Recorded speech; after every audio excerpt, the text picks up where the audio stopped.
Hi everyone, I want to share with you about how to deal with rejection.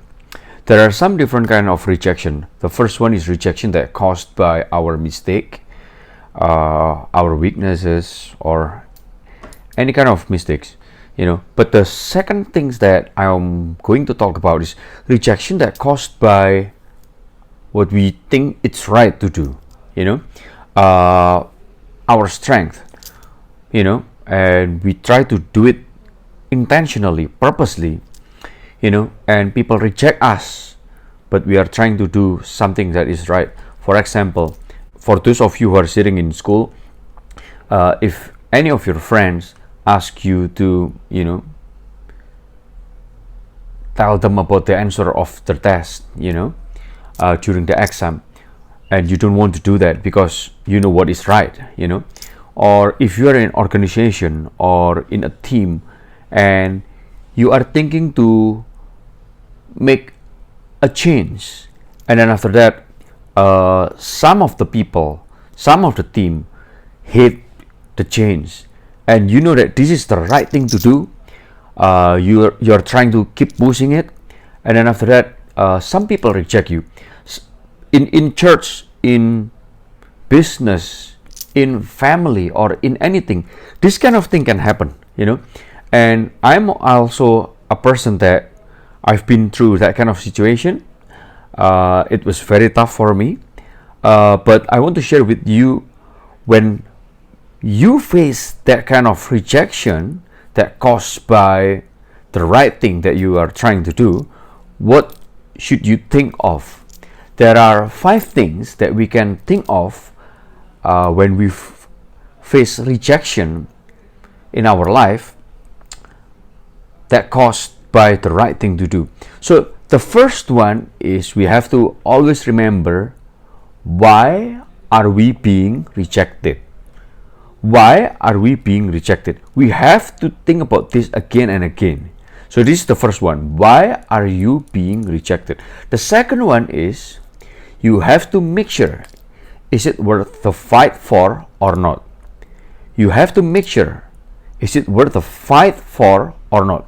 Because some changes or some things are not worth the fight for. So we have to ask ourselves, is it worth the fight for or not? If you can rethink that again and try to digest again in your mind, is it worth to fight for or not? Then you will have clear understanding. Do you have to keep going or just stop? And the third one, if you have to respond, this is the third one. If you have to respond to any rejection, respond wisely. If you have to respond wisely. Okay? Because when we face rejections, people will always ask the why question. Why do you do this? Why do you do that? Why do you do this? And you might feel like you already explained to some people, but another group will ask the same question again. And sometime when that kind of stuff happen, it can trigger emotion in our life, in our mind. But if we have to respond wisely. Okay? And the fourth one, ask for inputs from people around you. Ask for different kind of inputs from people around you, and you have to make sure people who can give you input are people who are trusted, people who are thinking for the best of you, people who can tell the most honest thing for you. It's not just a people pleaser, but people who think the best for you. Ask for input from people around you, from your inner circle. And the fifth one, the last but not least, ask God for wisdom, because He's the one who can give you wisdom and guide you.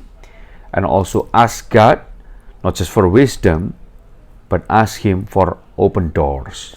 So I hope that these 5 things help you to be able to see the rejection that you face. Why are you being rejected? Make sure, is it worth the fight for or not? The third one, If you have to respond wisely. The fourth one, ask for input from people around you, your inner circle. The fifth one, ask God for wisdom and doors. God bless you.